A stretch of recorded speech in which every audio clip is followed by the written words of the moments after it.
नमस्कार विद्यार्थी मित्रांनो, मी डॉक्टर किशोर पगड आणि आपण बघत आहात YouTube channel medical admission guidance.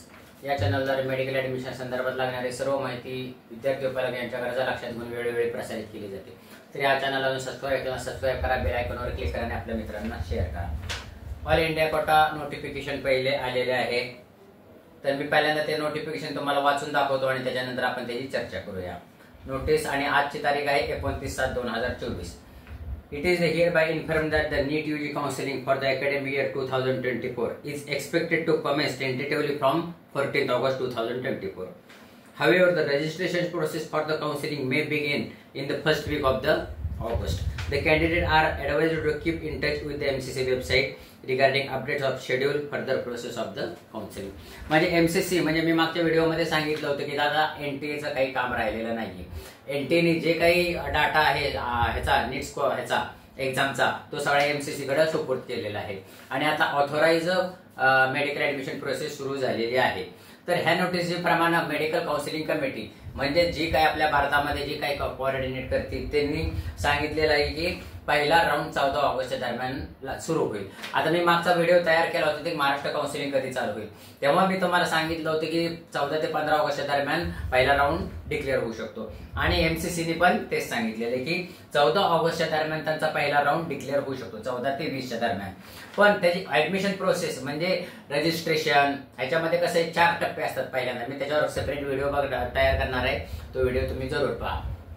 पहिल्यांदा रजिस्ट्रेशन, नंतर ऍप्लिकेशन, नंतर पेमेंट करावं लागेल तुम्हाला की गव्हर्नमेंट MBBS MBBS साठी 10,000 रुपये डिपॉझिट आणि 1,000 रुपये फॉर्म फी आणि डीम्ड साठी 2 लाख रुपये डिपॉझिट आणि 5,000 रुपये फॉर्म फी, म्हणजे असं 2,05,000। आणि तुम्हाला जर दोन्हीकडे ऍप्लिकेशन करायचं असेल गव्हर्नमेंट साठी आणि डीम्ड साठी तर तुम्हाला 2,10,000 असं नाही, मग 2 लाखच फक्त 2 लाख आणि 5,000 मध्ये तुमचे 2 रजिस्ट्रेशन होतात। तर हे आहे बेसिक माहिती।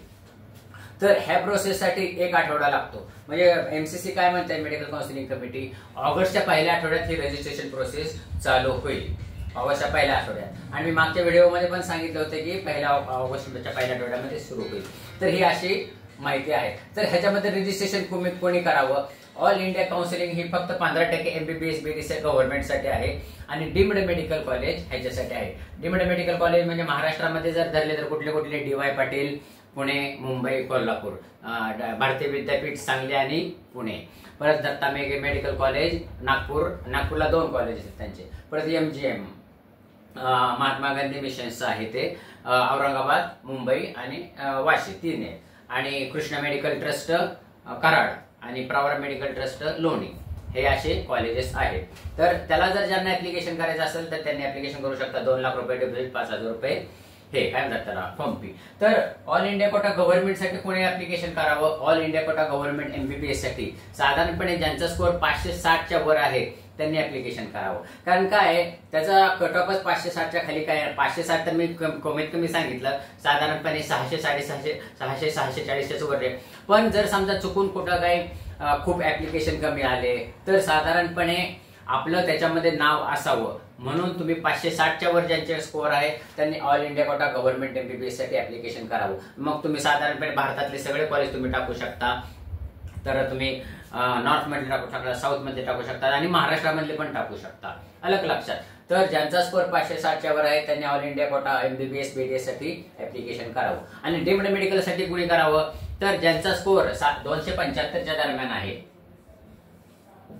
275च्या वर ज्यांचा स्कोअर आहे किंवा 250च्या वर ज्यांचा स्कोअर आहे त्यांनी पण डीम्ड मेडिकल कॉलेजसाठी ऍडमिशन करावं। त्यांना 2,05,000 रुपये भरावं आणि फी स्ट्रक्चर साधारणपणे 16 लाखापासून चालू आहे, 16 लाख, 18 लाख, 20 लाख। महाराष्ट्राचं जर हे धरलं तर सगळ्यात कमी फी प्रवरा मेडिकल कॉलेज लोणीचे आहे, साधारणपणे 18 का 19 लाख रुपये, बाकी सगळ्यांची फी वरती आहे। आणि जर समजा KLU बेळगाव मध्ये धरले की नपोया तर त्याची साधारणपणे 14 ते 15 लाख आहे, KLU ची पण साधारण 17-18 लाख रुपये आहे।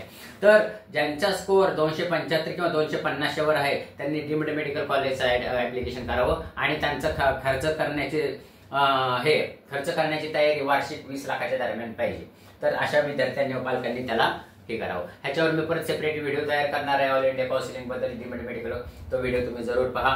हे आणि ह्या अशाच अपडेटसाठी ह्या चॅनलला सबस्क्राईब करा। आमच्या अंदाज साधारणपणे तुम्ही पहिल्यापासून बघताय, न्याय प्रक्रियेसंदर्भात म्हणा किंवा काउन्सिलिंग संदर्भात, आमच्या अंदाज जवळ 90% बरोबर येत आहेत। तर ह्या व अशाच माहितीपूर्ण व्हिडिओसाठी या चॅनलला सबस्क्राईब करा, बेल आयकॉनवर क्लिक करा, आपल्या मित्रांना शेअर करा, कारण हा चॅनल तुम्हाला मेडिकल ऍडमिशन संपेपर्यंत तुमच्या बरोबर राहणार आहे। एवढं बोलून आजचा विषय थांबवतो। जय हिंद, जय महाराष्ट्र।